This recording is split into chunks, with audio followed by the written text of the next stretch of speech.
What's going on, everybody? This is Bronco Juggalo, and once again I'm coming to you with a review. Now this is Don't Go in the Woods Alone. This is the brand new copy I just picked up from Vinegar Syndrome. And before I get into the review, I want to talk about the release for a little bit. Now this is one of their earlier releases, I believe. It has no reversible artwork. It does have a DVD, but honestly I wasn't too thrilled with the packaging on this one. It was really just bare bones minimum. Now that being said, the picture for what it is looks pretty good on the movie, the transfer and whatnot. It is a 2K scan. This movie was actually recommended to me to review anyways from my homie Jason. He really wanted me to review this when he saw that I got it because he did not like the movie and he wanted to hear my thoughts.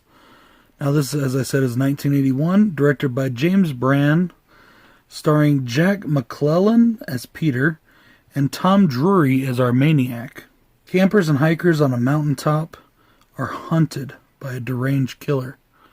This had a $150,000 budget, filmed around Brighton, Utah, and it is one of the infamous video nasties.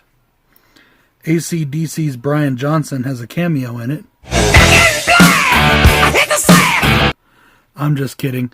There just happens to be a guy that looks so much like him in this movie. And one of the things I did think was pretty cool about it is a daylight horror film.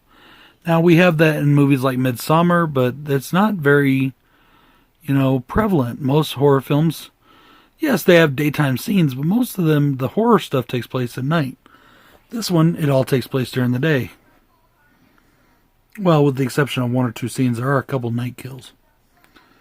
Now, cons for this. Every character in this movie is annoying. Every single one. There's not a redeemable character out of the whole fucking bunch.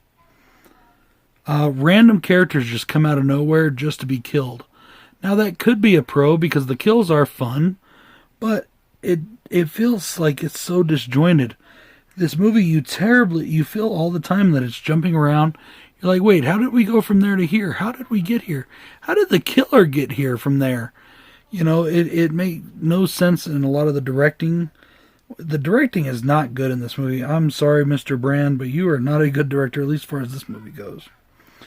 And the score in this movie is terrible. It's a synth score, and it just sucks balls. Really sucks balls. Now, as far as the pros go, I really like that this movie starts off with kills. Right away starts off with kills. It has good gore effects. There are kills throughout this whole film. Now, that can be a pro or it can be a minus, depending on how they do them. Fortunately, all the kills are pretty good. I love the look of our killer. He is a deranged Grizzly Adams looking motherfucker. He looks like a big bearded woodsman. He's psychotic out of his mind. And I really did like the look of our killer. And you don't really see him throughout most of the film. You don't actually see the killer until almost the third act. So I did enjoy that part of it as well. Guys, this really is just kind of a middle-of-the-road slasher. I did enjoy it, actually.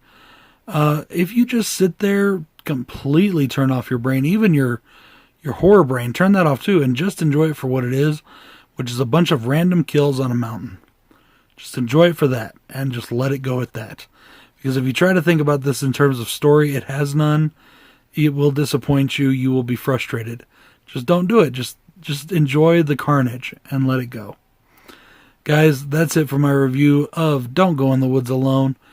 I don't regret picking it up because I got a really good deal on it in their halfway to Black Friday sale. This is Bronco Juggalo saying peace.